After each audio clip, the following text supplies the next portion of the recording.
ಕೆಮ್ಮಲು ಸಾಕಷ್ಟು ತೊಂದರೆಯನ್ನು ಮಾಡ್ತದೆ, ನಮ್ಮ ಕೆಲಸವನ್ನು ತಡೆಗಟ್ಟುತ್ತೆ. ಈ ಕಾರ್ಯಕ್ರಮದಲ್ಲಿ ಈ ಕೆಮ್ಮಲಿಗೆ ಪ್ರಕೃತಿಯಿಂದ ಕೆಲವು ವಿಚಾರಗಳನ್ನು ನಾವು ಕಲಿತಾ ಇದ್ದೀವಿ. ಬನ್ನಿ ಕಾರ್ಯಕ್ರಮವನ್ನು ನೋಡಿ ದೇವರ ಆಶೀರ್ವಾದವನ್ನು ಪಡೆಯಿರಿ.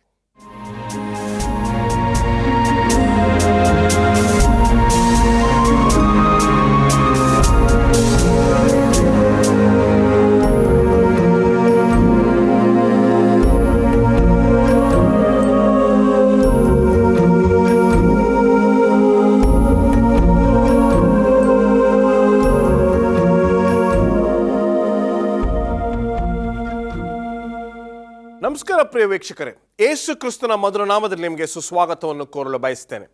ಇದು ಒಂದು ಆರೋಗ್ಯ ಕಾರ್ಯಕ್ರಮ. ಈ ಕಾರ್ಯಕ್ರಮದಲ್ಲಿ ಈ ಕಾರ್ಯಕ್ರಮದಲ್ಲಿ ನಾವು ಕೆಮ್ಮಿನ ಬಗ್ಗೆ ನಾವು ಚರ್ಚೆ ಮಾಡಲಿಕ್ಕಿದ್ದೇವೆ. ಪ್ರಕೃತಿಯಲ್ಲಿ ದೇವರು ಸಾಕಷ್ಟು ವಿಚಾರಗಳನ್ನು ನಮಗೋಸ್ಕರ ಇಟ್ಟಿದ್ದಾನೆ, ನಾವು ಮರೆತಿದ್ದೇವೆ.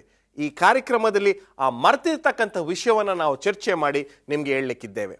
ಆ ಕಾರ್ಯಕ್ರಮಕ್ಕೆ ನಾವು ಕಾಲಿಡುವ ಮುನ್ನ ದೂರದರ್ಶನದ ಮೂಲಕ ಬಂದಿರತಕ್ಕಂಥ ಈ ವಿಡಿಯೋವನ್ನು ನೋಡಿ ಅವರ ಕಷ್ಟ ಏನು ಎಂಬತಕ್ಕಂಥದ್ದನ್ನು ಅರ್ಥ ಮಾಡಿಕೊಳ್ಳೋಣ.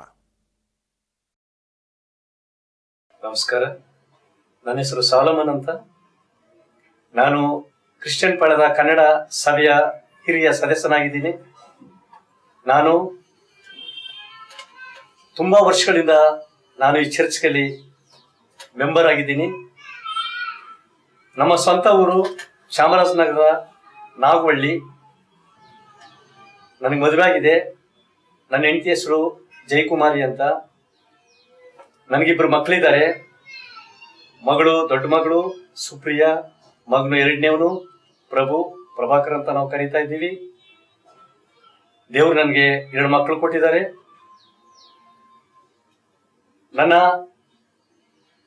ನಾನು ಈ ಹೋಪ್ ಚಾನಲ್ ಟಿವಿನ ನೋಡ್ತಾ ಇರ್ತೀನಿ.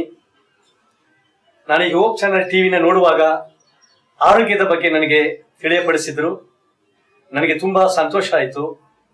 ಅದಕ್ಕೋಸ್ಕರ ನಾನು ಈ ಚಾನಲ್ಗೆ ಹೋದ್ರೆ ನನಗೆ ಆರೋಗ್ಯದ ವಿಷಯವಾಗಿ ತಿಳಿಯಪಡಿಸಬಹುದು. ಅದಕ್ಕೋಸ್ಕರ ನಾನು ಈ ಚಾನಲ್ ಮುಖಾಂತರ ನಾನು ಬಂದಿದ್ದೀನಿ. ನನಗೆ ಸ್ವಲ್ಪ ಆರೋಗ್ಯದ ಸಮಸ್ಯೆ ಇರುವುದರಿಂದ ನಾನು ಈ ಚಾನಲ್ಗೆ ಬಂದೆ. ಈ ಚಾನಲ್ಗೆ ಬಂದು ಏನಾದರೂ ಸಲಹೆ ಸಿಗ್ಬೋದು ಅಂತ ನಾನು ಇಲ್ಲಿಗೆ ಬಂದಿದ್ದೀನಿ. ನನಗೆ ಆರೋಗ್ಯದ ಸಮಸ್ಯೆ ಬಗ್ಗೆ ಏನಂದ್ರೆ, ತುಂಬಾ ವರ್ಷಗಳಿಂದ ಕೆಮ್ಮು ಮತ್ತು ಗಂಟಲು ನೋವು.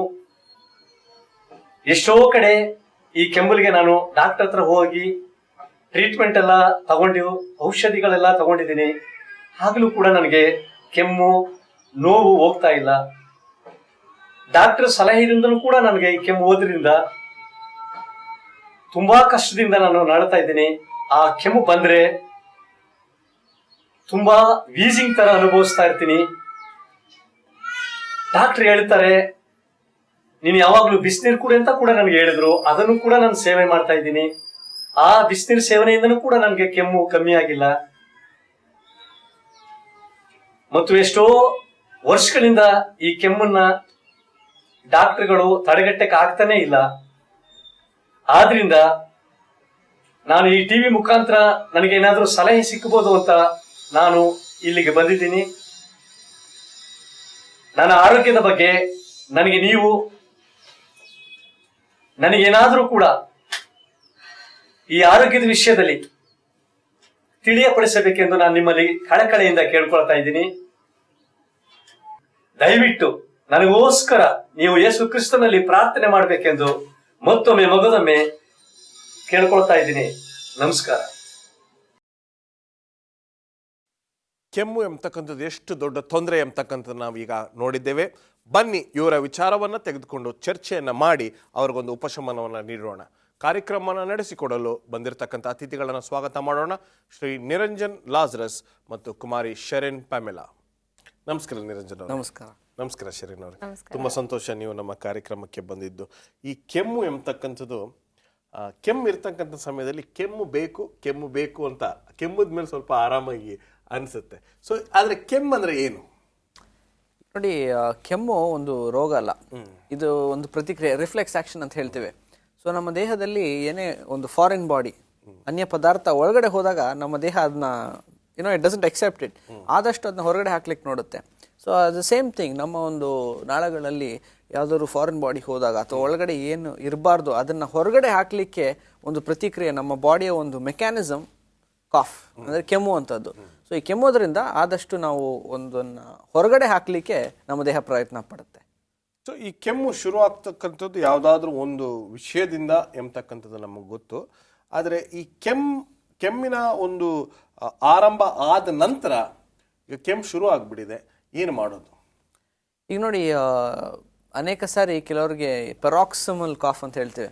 ಅಂದರೆ ಅದು ಕಂಟ್ರೋಲ್ ಮಾಡ್ಲಿಕ್ಕಾಗಲ್ಲ, ಕೆಮ್ತಾ ಇರ್ತೀವಿ.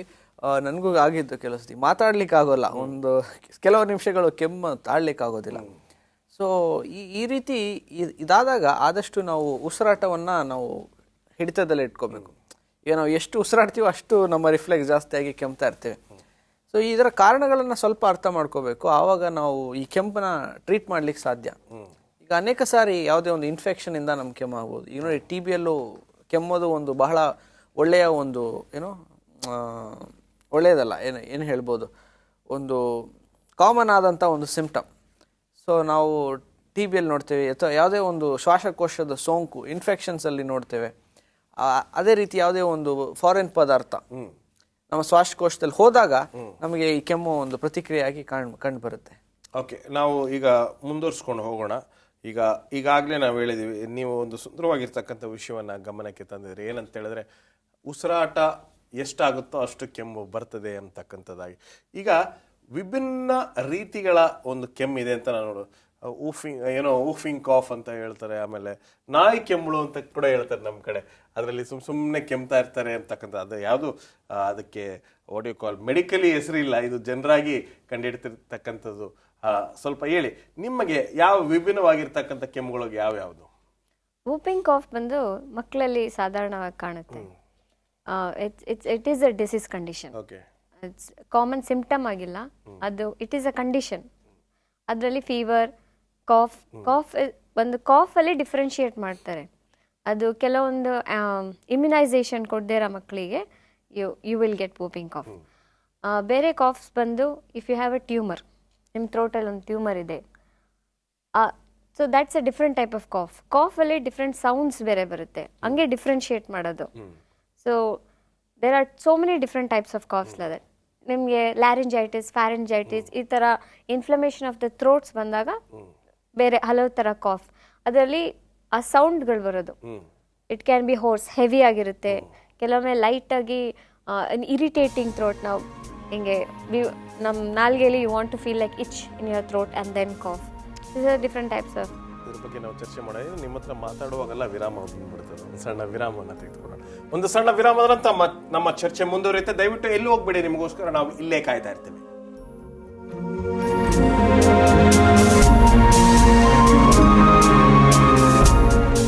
ಬನ್ನಿ ನಮ್ಮ ಚರ್ಚೆಯನ್ನು ಮುಂದುವರಿಸೋಣ.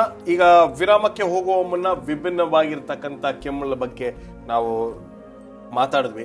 ಗಂಟಲು ನೋವು ಅಂದ್ರೆ ಏನು? ಈಗ ಕೆಮ್ಮು ಒಂದು ಓಕೆ, ಗಂಟಲು ನೋವು ಕೆಮ್ಮು ಇರ್ತಕ್ಕಂಥ ಸಂಬಂಧ ಏನು? ನೋಡಿ, ಗಂಟಲು ನೋವು ಬರೋದು ಇನ್ಫೆಕ್ಷನ್ ಇಂದ. ಯೂಶಲ್ ಆಗಿ ಥ್ರೋಟ್ ಇನ್ಫೆಕ್ಷನ್ ಅಂತ ಕರಿತೀವಿ. ಅನೇಕ ಕಾರಣಗಳಿಂದ ಥ್ರೋಟ್ ಇನ್ಫೆಕ್ಷನ್ ಆಗ್ಬೋದು. ಯೂಶಲಿ ಮೋಸ್ಟ್ ಕಾಮನ್ಲಿ ಸ್ಟ್ರೆಪ್ಟೋಕಾಕೈ ಅಂತ ಒಂದು ರೋಗಾಣು ಇದೆ. ಸೊ ಅದರಿಂದ ಆಗುವಂತ ಗಂಟಲಿನ ಇನ್ಫೆಕ್ಷನ್ಸ್ ಬಹಳ ಸಾಮಾನ್ಯ. ಸೊ ಇನ್ನೊಂದು ಲ್ಯಾರಿಂಜೈಟಿಸ್ ಅಂತ ಫ್ಯಾರಂಜೈಟಿಸ್ ಅಂತ. ಫ್ಯಾರಿಂಗ್ಸ್ ಅಂತ ಎರಡು ಪಾರ್ಟ್ಸ್ ಇದೆ ನಮ್ಮ ಗಂಟಲಲ್ಲಿ. ಸೊ ಲ್ಯಾರಿಂಜೈಟಿಸ್ ಆದಾಗ it effects larynx, the voice box ಏನಿದೆ. ಸೊ ಆವಾಗ ನಮ್ಮ ಮಾತು ಬರೋಲ್ಲ, ಮಾತಾಡುವಾಗ ಬರೀ ಲೈಕ್ ಹಾ ಹಾ ಅಂತ ಇರ್ತಾರೆ ಅಷ್ಟೇ. ಎಕ್ಸಾಕ್ಟ್ಲಿ. ಇನ್ನೊಂದು ಥರದ ಕೆಮ್ಮು ಇಲ್ಲಿ ನೋಡಿ, ಫ್ಯಾರಂಜೈಟಿಸ್ ಇಂದ ಆಗ್ಬೋದು. ಫ್ಯಾರಂಜೈಟಿಸ್ ಇನ್ಫೆಕ್ಷನ್, ಲ್ಯಾರಂಜೈಟಿಸ್ ವಾಯ್ಸ್ ಹೋಗುತ್ತೆ. ಸೊ ಈ ಫ್ಯಾರಂಜೈಟಿಸಲ್ಲಿ ಏನಾಗುತ್ತೆ ಅಂದರೆ ನೋವಾಗುತ್ತೆ, ಗಂಟಲು ನೋವು ಬರುತ್ತೆ. ಆ್ಯಂಡ್ ನುಂಗೋದು ಭಾಳ ಕಷ್ಟ ಆಗುತ್ತೆ. ನಾವು ಉಗುಳು ನುಂಗುವಾಗಲೂ ತುಂಬ ನೋವಾಗುತ್ತೆ, ನೀರು ಕುಡಿಯೋಕ್ಕಾಗಲ್ಲ. ಸೊ ಈ ರೀತಿಯಾದಂಥ ಒಂದು ಲಕ್ಷಣಗಳನ್ನು ಫ್ಯಾರಂಜೈಟಿಸಲ್ಲಿ ನೋಡ್ತೀವಿ. ಸೊ ಇದು ಮುಖ್ಯವಾಗಿ ಆಗುವಂಥ ಗಂಟಲಿನ ಒಂದು ಇನ್ಫೆಕ್ಷನ್ಸ್. ಓಕೆ, ಸೊ ಈ ಗಂಟಲು ನೋವು, ಕೆಮ್ಮು ಒಂಥರ ಸಹ ಅವಳಿ ಜವಳಿಗಳು ಅಲ್ವೇ ಒಂದು ಇದ್ದಲ್ಲಿ ಹೇಳಕ್ಕೆ? ಗಂಟಲು ನೋವು ಅನ್ನೋದು ಇನ್ಫೆಕ್ಷನ್ ಅಂತ ಬರುತ್ತೆ. ಸೊ ಅದರ ಒಂದು ಲಕ್ಷಣ ಅಂದರೆ ಮ್ಯಾನಿಫೆಸ್ಟೇಷನ್ ಏನಂತೀವಿ, ಅದು ಕೆಮ್ಮು. ಸೊ ಕೆಮ್ಮು ಆಗುತ್ತೆ ಅದರಿಂದ, ಯಾಕಂದರೆ ಅದು ಇರಿಟೇಟ್ ಆಗುತ್ತೆ ನಿಮ್ಮ ಗಂಟಲು, ಆವಾಗ ಕೆಮ್ಮನ್ನು ನಾವು ಕಾಣ್ತೇವೆ. ಓಕೆ, ಈ ಕೆಮ್ಮನ್ನ ಟ್ರಿಗರ್ ಮಾಡ್ತಕ್ಕಂಥದ್ದು ಏನೋ ಯಾವುದೋ ಒಂದು ವಿಷಯ ಇರ್ಬೋದು ಅಂತ ಹೇಳಿದ್ದಾರೆ. ಆದರೆ ಪ್ರಕೃತಿಯಲ್ಲಿ ಇರ್ತಕ್ಕಂಥ ವಿಷಯಗಳು ಏನೇನು ಕೆಮ್ಮು ಬರಲಿಕ್ಕೆ ಈಗ ನಾನು ಒಂದೊಂದು ವಾರದಲ್ಲಿ ಮೂರು ಸಭೆಯಲ್ಲಿ ಮಾತಾಡ್ತೀನಿ. By the time I speak the third church I am like ನನ್ನ ಕೆಮ್ಮು ಸ್ವಲ್ಪ ಲೈಟಾಗಿ ಶುರು ಆಗಿರ್ತದೆ. Then it's because of excessive talking. ಆ ರೀತಿಯಾಗಿ ಕಾರಣಗಳು ಏನೇನು ಕೆಮ್ಮು ಬರಲಿಕ್ಕೆ? ಕೆಮ್ಮು ಬರಲಿಕ್ಕೆ ದ ವಾಯ್ಸ್ ಎಕ್ಸರ್ಷನ್, ನೀವು ಓವರ್ ಆಗಿ people who scream a lot, loud talking ಮಾಡೋರು ಜಾಸ್ತಿ ಆ್ಯಕ್ಚುಲಿ ಕೆಮ್ಮು ಬರುತ್ತೆ.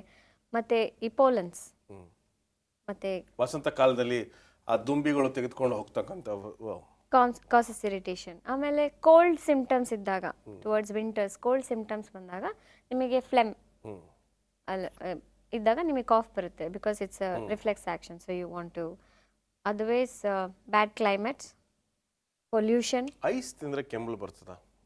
ಈ ಫುಲ್ ಪ್ರೋಗ್ರಾಮ್ದು ಕ್ರಕ್ಸ್ ಏನಂತ ಹೇಳಿದ್ರೆ ಐಸ್ ತಿಂದರೆ ಕೆಮ್ಮಲು ಬರುತ್ತಾ ಅಂತ I want to find out. ಹೇಳಿ, ಚಿಕ್ಕ ವಯಸ್ಸಿನಿಂದ ನಮ್ಮನ್ನು ಹೆಂಗೆ ಬೆಳೆಸಿದ್ದಾರೆ ಅಂತ ಹೇಳಿದ್ರೆ ಐಸ್ ತಿಂದರೆ ಕೆಮ್ಮಲು ಬರುತ್ತೆ ಅಂತ, ಫ್ರಿಜ್ ನೀರು ಕುಡಿದ್ರೆ ಕೆಮ್ಮಲು ಬರ್ತದೆ ಅಂತ. Can you explain that? It is all about irritation of your throat. ಈಗ ನೋಡಿ, ನೀವು ಕೆಲವರಿಗೆ ಯೂಸ್ ಆಗಿರುತ್ತೆ, ನಿಜವಾಗ್ಲೂ ತಣ್ಣಗಿರೋ ನೀರನ್ನು ಅಥವಾ ಐಸ್ ಹಂಗೆ ತಗೊಂಡು ಕ್ರಶ್ ಮಾಡ್ಕೊಂಡು ತಿಂತಾರೆ. So they are not affected. ಈಗ ಯಾರು ಯೂಸ್ ಆಗಿಲ್ವೋ ಅಂಥವ್ರು ಈ ಬಹಳ ಏನೋ ತಂಪಾದಂಥ ಪದಾರ್ಥಗಳನ್ನು ಸೇವಿಸದೆ ಆದರೆ ಅವ್ರ ಕೆಮ್ಮು ಬರುತ್ತೆ. ಯಾಕಂದರೆ body doesn't take it's an irritant. So that cold temperature ಅದು ಹೋದಾಗ ನಮಗೆ ಆಟೋಮೆಟಿಕ್ಕಾಗಿ ಕೆಮ್ಮು ಬರುತ್ತೆ. ಓಕೆ, ಸೊ ಕೆಲವ್ರಿಗೆ ಬರ್ತದೆ, ಎಲ್ಲರಿಗೂ ಬರಲ್ಲ. ಸೊ ಈ ಕಾರ್ಯಕ್ರಮ ನೋಡ್ತಾ ಇರ್ತಕ್ಕಂಥವ್ರು ನಮ್ಮ ತಾಯಿ ನನ್ನ ಚಿಕ್ಕ ವಯಸ್ಸಿಂದ ಸುಮ್ಮನೆ ಹೇಳಿ ಬೆಳೆಸಿದ್ದಾರೆ, ಐಸ್ ತಿನ್ಬೇಡ ಕೆಮ್ಮಲು ಬರುತ್ತೆ, ಐಸ್ ತಿನ್ಬೇಡ ಕೆಮ್ಮಲು ಬರ್ತದೆ ಅಂತ. ಓಕೆ, ಮುಂದೆ ಹೋಗೋಣ. ಈಗ ಕೆಮ್ಮಲು ಬಂದ್ಬಿಡ್ತು, ಏನು ಮಾಡೋದು? ಈ ನೋಡಿ, ಕೆಮ್ಮು ಬಂದಾಗ ನಾವು ಆದಷ್ಟು we should try to avoid it exerting us. ಈಗ ನೋಡಿ, ಕೆಮ್ಮಿದಾಗ ಎಷ್ಟು ಕೆಮ್ತೀವೋ ಅಷ್ಟು ನಾವು ಎನರ್ಜಿನ ಎಕ್ಸ್ಪೆಂಡ್ ಮಾಡ್ತೀವಿ. ಇಟ್ಸ್ ಎ ಕೆಟಬಾಲಿಕ್ ಆ್ಯಕ್ಟಿವಿಟಿ ಅಂತ ಹೇಳ್ತೀವಿ. ಸೊ ಈಗ ನೋಡಿ, ಟಿ ಬಿಯಲ್ಲಿ ಯಾಕೆ ಜನರು ತುಂಬ ಸಣ್ಣಗಿರ್ತಾರೆ ಅಂದರೆ ಕೆಮ್ಮಿ they expend a lot of energy. So ಆ ಎನರ್ಜಿಯನ್ನು ನಾವು ಕನ್ಸರ್ವ್ ಮಾಡಬೇಕಾಗುತ್ತೆ. ಈ ಕಾರ್ಯಕ್ರಮದ ಉದ್ದೇಶ ಏನಂತ ಹೇಳಿದ್ರೆ ಶರಣ್ ಮತ್ತು ನಿರಂಜನ್, ಈಗ ನನಗೆ ಎಷ್ಟೋ ವಿಷಯಗಳು ಗೊತ್ತಿರಲಿಲ್ಲ, ನೀವು ಹೇಳಿದ್ಮೇಲೆ ನನಗೆ ಗೊತ್ತಾಯಿತು. ಕೆಮ್ಮು ತಾನೆ, ಜ್ವರ ತಾನೆ, ತಲೆನೋವು ತಾನೆ ಅಂತ ಯೋಚನೆ ಮಾಡೋದಕ್ಕಿಂತ ಇದರಲ್ಲಿರ್ತಕ್ಕಂಥ ವಿಷಯಗಳು ಅದ್ಭುತವಾಗಿರ್ತಕ್ಕಂಥದ್ದು. ಸೊ ಒಬ್ಬ ವ್ಯಕ್ತಿ ಕೆಮ್ಮದಾಗ ತನ್ನ ದೇಹವನ್ನು ಹಾಳು ಮಾಡ್ಕೋತಾ ಇದ್ದಾನೆ ಅಂತ ಹೇಳಿದ್ರೆ ತಪ್ಪಾಗೋದಿಲ್ಲ ಅಲ್ವೇ? ಹಾಳು ಅಂತ ಹೇಳೋಕ್ಕಾಗೋದಿಲ್ಲ. ಹಿ ಲೂಸಸ್ ಕ್ಯಾಲರೀಸ್. ಓಕೆ, ಅಂದರೆ ಈಗ ನೋಡಿ, ಎಕ್ಸಸೈಸ್ ಮಾಡಿ ಎಲ್ಲ ನಾವು ಸಣ್ಣ ಆಗ್ತೀವಿ. ಕೆಮ್ಮೋದು ಕೂಡ ಆ ರೀತಿಯಾದಂಥ ಒಂದು ಎಕ್ಸಸೈಸ್ ಅಂತ ಹೇಳಲಿಕ್ಕಲ್ಲ, ಒಂದು ಆ್ಯಕ್ಟಿವಿಟಿ. ಸೊ ನಾವು ಎಷ್ಟು ಕೆಮ್ತೀವೋ ಅಷ್ಟು ನಮ್ಮ ದೇಹದ ಒಂದು ಮಸಲ್ ವೇಸ್ಟಿಂಗ್ ಆಗುತ್ತೆ. ಸೊ ಅದಕ್ಕೋಸ್ಕರ ಈವನ್ ಇನ್ ರೆಸ್ಪಿರೇಟರಿ ಇನ್ಫೆಕ್ಷನ್, ಶ್ವಾಸಕೋಶದ ಸೋಂಕುಗಳಲ್ಲಿ ಎಷ್ಟು ಕೆಮ್ತೀವೋ ಅಷ್ಟು ನಾವು ವಿ ಲೂಸ್ ವೆಯ್ಟ್ ಈಸಿಲಿ, ನಮ್ಮ ದೇಹದ ತೂಕ ಕಡಿಮೆ ಆಗುತ್ತೆ. ಸೊ ಈ ಕೆಮ್ಮನ್ನು ಆದಷ್ಟು ಆ ಇನಿಷಿಯಲ್ ಸ್ಟೇಜಲ್ಲೇ ನಿವಾರಿಸಲಿಕ್ಕೆ ನಾವು ಪ್ರಯತ್ನ ಪಡಬೇಕು. ಸೊ ಇದನ್ನ ನಿವಾರಿಸಿದ್ರೆ ನಾವು ಇದನ್ನ ಕಾಂಪ್ಲಿಕೇಶನ್ಸ್ಗೆ ಹೋಗಕ್ಕೆ ಬಿಡಲ್ಲ. ಸೊ ನಾವು ಶರೀರ ತುಂಬ ದಿನದಿಂದ ಏನು ತುಂಬ ಕಷ್ಟಕರವಾಗಿರ್ತಕ್ಕಂಥ ಕೆಲಸ ಮಾಡಬಾರ್ದು, ಅದರ ವೆಯ್ಟ್ ರೆಡ್ಯೂಸ್ ಮಾಡಬೇಕು ಅಂತ ನಿರ್ಧಾರ ಮಾಡಿದ್ದೆ. ಇನ್ಮೇಲೆ ನಾನು ಕೆಮ್ಮನ್ನು ಉಪಯೋಗಿಸ್ತೀನಿ. ಓಕೆ, ಮುಂದೆ ಹೋಗೋಣ. ಈಗ ಊಟ, ಯಾವ್ಯಾವ ಊಟವನ್ನು ತಿನ್ನಬೇಕು, ಯಾವ್ಯಾವ ಊಟವನ್ನು ಅವಾಯ್ಡ್ ಮಾಡಬೇಕು ಕೆಮ್ಮಲಿದ್ದಾಗ? ಕೆಮ್ಮಲಿದ್ದಾಗ basically irritants, whatever will cause an irritation for the throat. Certain fruits ಅಲ್ಲಿ there are some irritants, some fibres ಇರೋ fruits can cause irritation to the throat. ಅದನ್ನು ಅವಾಯ್ಡ್ ಮಾಡಬೇಕು. ಬಟ್ ಅದರಲ್ಲೂ ವಿಲ್ ನೀಡ್ ಟು ಫೈಂಡ್ ಯಾರಿಗೆ it is going to be useful. For some it is okay, for some it then yes. Regular ಆಗಿ cold ಪದಾರ್ಥ ತಗೊಂಡೇ ಇರೋರು, it is better to avoid taking it after you have already got sore throat already ಬಂದಮೇಲೆ.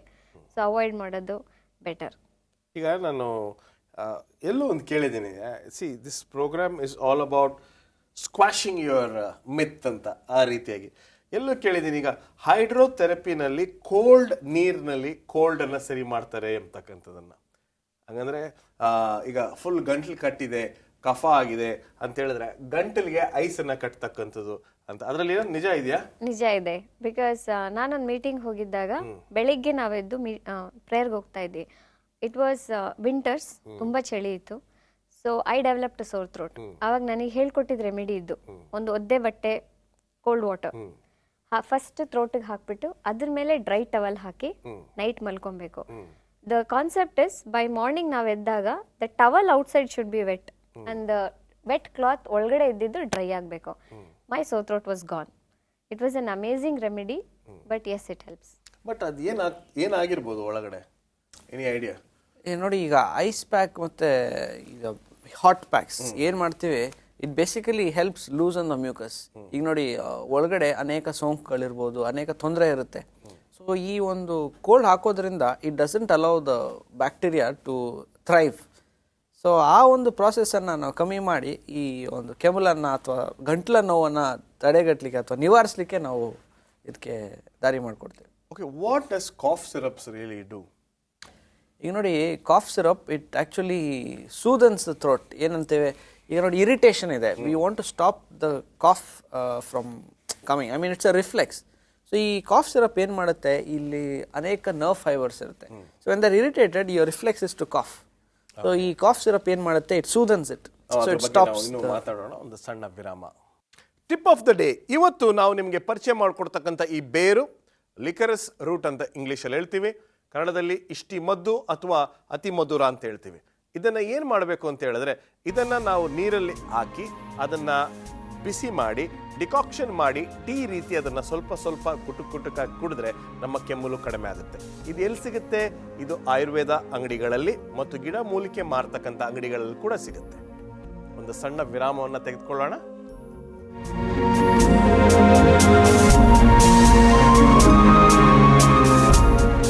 Welcome back.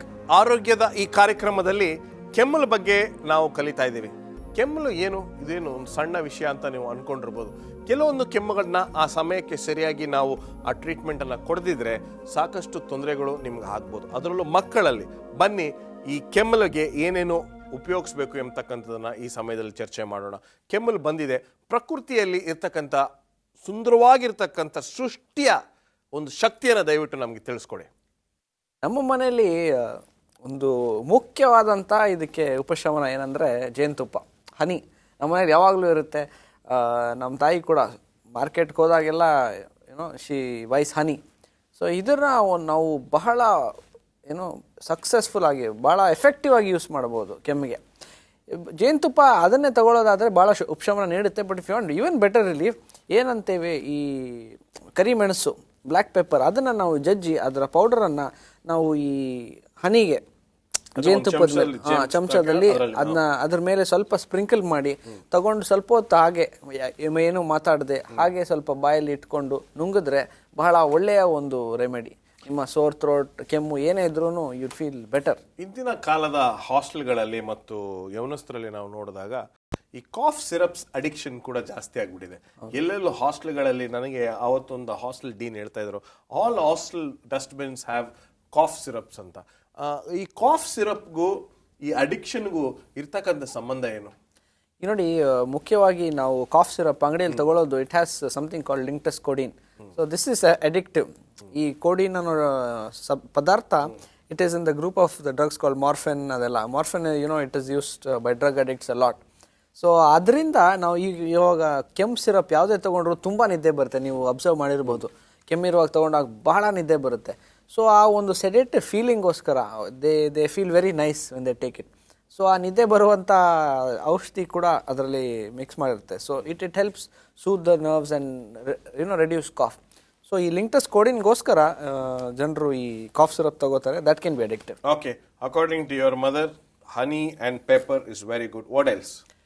ಇನ್ನೊಂದು ಬಹಳ ಒಳ್ಳೆಯ ಒಂದು suggestion ಏನಂದರೆ, ಈ ಯೂಕ್ಯಾಲಿಪ್ಟಸ್, ನೀಲಗಿರಿ ತೈಲ, ಸ್ಟೀಮ್ ಇಸ್ ಗುಡ್. ಸಪೋಸ್ ಈಗ ನೋಡಿ, ಕೆಮ್ಮು ಅದೊಂದೇ ಬರೋಲ್ಲ, ಕೆಲವು ಸತಿ ಕಫ ಇರುತ್ತೆ, ಕಂಜೆಷನ್ ಇರುತ್ತೆ, ಮೂಗು ಸೋರ್ತಾ ಇರುತ್ತೆ, ದೇ ಹ್ಯಾವ್ ಕೋಲ್ಡ್ ಆಲ್ಸೋ ಇದೆ. ಸೊ ಆವಾಗ ನಾವು ಏನು ಮಾಡ್ಬೋದು, ಶಾಖ ತಗೊಳ್ಳುವಾಗ ಕೆಲವು ಒಂದು ಡ್ರಾಪ್ಸ್, 4-5 ಡ್ರಾಪ್ಸ್, ಅಥವಾ ಕೆಲವರು ಹೇಳ್ತಾರೆ 1 or 2 ಡ್ರಾಪ್ಸ್ ಇಸ್ ಎನಫ್ ಅಂತ, ಜಾಸ್ತಿ ಹಾಕಬಾರ್ದು. ಸೊ ಈ ನೀಲಗಿರಿ ತೈಲ, ಯೂಕ್ಯಾಲಿಪ್ಟಸ್ ಆಯಿಲ್ನ ನೀರಿಗೆ ಹಾಕಿ ಆ ಒಂದು ಶಾಖವನ್ನು ತಗೊಳ್ಳೋದೇ ಆದರೆ, so it will give a lot of relief from cough and cold. Okay, what else have you missed in the food, in the medicine part? ಇಲ್ಲ, ನಾನು ಕಂಟಿನ್ಯೂ ಮಾಡ್ತೀನಿ. ಹನಿನಲ್ಲಿ ಜಿಂಜರ್ ಚಿಕ್ಕದಾಗಿ ಕಟ್ ಮಾಡಿ ಅದನ್ನ ನೀವು ಕಂಟೈನರಲ್ಲಿ ಹಾಕಿ ಇಟ್ಬಿಡ್ಬೋದು. You can preserve it. Honey spoil ಆಗೋದಿಲ್ಲ, ಕೆಟ್ಟೋಗೋದಿಲ್ಲ. Ginger also won't spoil. ನೀವು ಅದನ್ನ ಥ್ರೂ ಔಟ್ ದ ಡೇ, ದಿನನಿತ್ಯ ಎವ್ರಿ 2 hours 3 hours ನೀವು ಕಂಟಿನ್ಯೂಸ್ ಆಗಿ ತಗೊಂಡ್ರೆ, yes, it is very tasty. And that ginger, ನೀವು ಆ ಪೀಸ್ನ ಆ ಹನಿಯಲ್ಲಿ ನೀವು ಚೂ ಮಾಡಿದಾಗ ಇರಿಟೇಷನ್ ವಿಲ್ ಗೋ, ಮತ್ತು honey will soothe the throat. So that is one. Cough syrup ಬಗ್ಗೆ ಹೇಳಿದ್ರಿ, we can make a cough syrup out of what we have here. Honey ಇದೆ, lime and pepper ಅದನ್ನ ಆ್ಯಡ್ ಮಾಡಿ you can make a cough syrup of your own. Okay. ಅದನ್ನು ½ teaspoon morning, afternoon, evening ನೀವು ತಗೊಂಡ್ರೆ it relieves a lot of congestion and cough. Okay. ಪ್ರಿಯ ವೀಕ್ಷಕರೇ, ಎಷ್ಟೋ ಸಂದರ್ಭಗಳಲ್ಲಿ ನಾವೆಲ್ಲರೂ ಅಂಗಡಿಗಳಿಗೆ ಹೋಗಿ ಒಂದು ಕೆಮ್ಮಲಿನ ಒಂದು ಟಾನಿಕನ್ನು ತೆಗೆದು ಅದು ಸರ್ವಸಾಧಾರಣವಾಗಿ ನಾವು ಕುಡಿತೀವಿ, ನಮ್ಮ ಮಕ್ಕಳಿಗೆ ಕೊಡ್ತಾ ಇದ್ದೀವಿ. ಇದರಲ್ಲಿ ಇರ್ತಕ್ಕಂಥ ಸೈಡ್ ಎಫೆಕ್ಟ್ಸ್ ನಮ್ಮೆಲ್ರಿಗೂ ಗೊತ್ತಿರಬಹುದು, ಆದರೆ ಸುಲಭವಾಗಿರ್ತಕ್ಕಂಥ ರಸ್ತೆಯಲ್ಲಿ ನಡೆದು ನಮಗೆ ಅಭ್ಯಾಸ ಆಗೋಗಿದೆ. ಆದರೆ ಇಲ್ಲಿ ನೀವು ನೋಡಿದಾಗ ಈ ಮೆಣಸು, ಈ ಕರಿ ಮೆಣಸು ಮತ್ತು ಈ ಜೇನುತುಪ್ಪವನ್ನು ನೀವು ತೆಗೆದುಕೊಂಡಾಗ ಇದೆರಡು ಮಿಶ್ರಿತವಾಗಿ ಒಂದು ಚಮಚೆ ಅದನ್ನು ಬಾಯಲ್ಲಿಟ್ಟು ನೀವು ಕುಡಿದಾಗ ಯಾವುದೇ ಸೈಡ್ ಎಫೆಕ್ಟ್ಸ್ ಇಲ್ಲದೆ ಇರುವಾಗಲೂ ನಿಮಗೆ ಆ ಕೆಮ್ಮು ಹೋಗ್ತದೆ ಅಂತ ನಾವು ನೋಡ್ತೀವಿ. ಅದೇ ರೀತಿಯಾಗಿ ಇದೇ ಜೇನುತುಪ್ಪದಲ್ಲಿ ನಾವು ಈ ಒಂದು ಶುಂಠಿಯನ್ನು ಸಣ್ಣ ಸಣ್ಣದಾಗಿ ಕತ್ತರಿಸಿ ಅದರಲ್ಲಿ ನೀವು ಉನಿ ಹಾಕಿ ಅದನ್ನು ತುಂಬ ಹೊತ್ತು ಹಂಗೆ ಇಟ್ಟು ದಿನನಿತ್ಯ ಅದನ್ನು ನಾವು ಕುಡಿಯೋದಾದರೆ ನಮಗಿರ್ತಕ್ಕಂಥ ತೊಂದರೆಗಳು ಹೋಗ್ಬಿಡ್ತವೆ ಅಂತ ನಾವು ನೋಡ್ತೀವಿ. ಕೆಮ್ಮಲಿಗೆ ನಿರಂಜನ್ ಅವರೇ, ಕೆಮ್ಮಲಿಗೆ ಈ ಲೆಮನ್ ಅಥವಾ ನಿಂಬೆಹಣ್ಣನ್ನು ಉಪಯೋಗಿಸಬಾರ್ದು, ಕೋಲ್ಡ್ ಜಾಸ್ತಿ ಆಗುತ್ತೆ ಎಂಬತಕ್ಕಂಥ ಒಂದು ಉದ್ದೇಶ ಇದೆ. What you feel about it? No, ಏನು ಲೈಮಿಂದ ಏನು ತೊಂದರೆ ಆಗೋದಿಲ್ಲ. Because I just said cough syrup ಮಾಡೋಕ್ಕೆ for a sore throat you need lime. And any body infections ಬಾಡಿಯಿಂದ ಹೋಗಬೇಕು ಅಂದರೆ ವಿ ನೀಡ್ ಇಮ್ಯುನಿಟಿಗೆ ಲೈಮ್ ಇಸ್ ದ ಬೆಸ್ಟ್. ನೀವೇನೋ ಸೇರಿಸ್ತೀರಾ ಅದಕ್ಕೆ? ಅಫ್ಕೋರ್ಸ್ ಇನ್ನೊಂದು tip, of course it can help in cough. ಈಗ ನೋಡಿ, ಹನಿ ಆ್ಯಂಡ್ ಲೆಮನ್ ಜ್ಯೂಸ್ ಅದನ್ನ ನಾವು ಸೇವನೆ ಮಾಡೋದೇ ಆದರೆ it suits. Lemon it improves your immunity. Vitamin C is very good for healing also. So ಅದನ್ನು ನಾವು ನೋಡೋದಾದರೆ ಹನಿ ಆ್ಯಂಡ್ ಲೆಮನ್ ರಾತ್ರಿ ನಾವು ತಗೊಳ್ಳುವಾಗ 1 ಗ್ಲಾಸ್ ಲೆಮನ್ ಜ್ಯೂಸಿಗೆ ಹನಿಯನ್ನು ಸೇವಿಸಿ ತಗೊಳ್ಳೋದಾದರೆ ನೀವು ದೇಹದ ತೂಕ ಕೂಡ ಕಡಿಮೆ ಮಾಡ್ಬೋದು. ನಾವು you can slim down. Thank you so much, I needed that. Okay, ಮುಂದೆ ಹೋಗೋಣ. ಇದನ್ನು ಮಕ್ಕಳಿಗೆ ಉಪಯೋಗಿಸ್ಬೋದಾ? ಹೌದು, ಮಕ್ಕಳಿಗೂ ಕೊಡ್ಬೋದು. This are very good for adults as well as children. ಏನಂದರೆ ಮಕ್ಕಳಿಗೆ ಸ್ವಲ್ಪ ಖಾರ ಅನ್ಸ್ಬೋದು. ಈಗ ನೋಡಿ, ಜಿಂಜರ್ ಏನಾದ್ರು ಕೊಡಬೇಕಾದ್ರೆ ಶುಂಠಿ ಅವ್ರಿಗೆ ಭಾಳ ಖಾರ ಆಗ್ಬೋದು, ಭಾಳ ಅಳ್ತಾರೆ. But it is a very good anti inflammatory. ಯಾವುದೇ ಒಂದು ಸೋಂಕಿದ್ದಂಥ ಪಕ್ಷದಲ್ಲಿ ಆ ಸೋಂಕನ್ನು ಕಡಿಮೆ ಮಾಡುವಂಥ ಶಕ್ತಿ ಶುಂಠಿಗಿದೆ. ಅದೇ ಅವ್ರು ಹೇಳಿದ ಹಾಗೆ ಅದನ್ನು ಹನಿ ಜೊತೆ ಅಥವಾ ಜೇನುತುಪ್ಪದ ಜೊತೆ ನಾವು ಮಿಕ್ಸ್ ಮಾಡೋದಾದರೆ, so the ginger will be a little irritant, it will destroy the bacteria. ಆಮೇಲೆ ಹನಿ ವಿಲ್ ಸೂದ್ ಇಟ್. ಸೊ ಹನಿ ಒಂಥರ ಅದಕ್ಕೆ ಒಂಥರ ಸೂದಿಂಗ್ ಬಾಮ್ ಥರ ಇರುತ್ತೆ. ಸಾಕಷ್ಟು ವಿಷಯಗಳನ್ನು ತಿಳಿಸ್ಕೊಟ್ಟಿದ್ದೀರಾ. ನಮಸ್ಕಾರ. ಪ್ರಿಯ ವೀಕ್ಷಕರೇ, ಕಾಫ್ ಸಿರಪ್ಪನ್ನು ಉಪಯೋಗಿಸೋದನ್ನು ಬಿಡ್ರಿ. ಈ ತಿಂಗಳ ರೇಷನಲ್ಲಿ ನೀವು ಜೇನುತುಪ್ಪ, ಕರಿಮೆಣಸು, ಶುಂಠಿ ಮತ್ತು ನಿಂಬೆಹಣ್ಣನ್ನು ತರಲಿಕ್ಕೆ ಮರಿಬೇಡಿ. ಏಕೆಂದರೆ ಹೊಸ ಕಾಫ್ ಸಿರಪ್ ನಿಮ್ಮ ಮನೆಯಲ್ಲಿ ಇವತ್ತಿಂದ ದೇವರು ನಿಮ್ಮನ್ನು ಆಶೀರ್ವದಿಸಲಿ.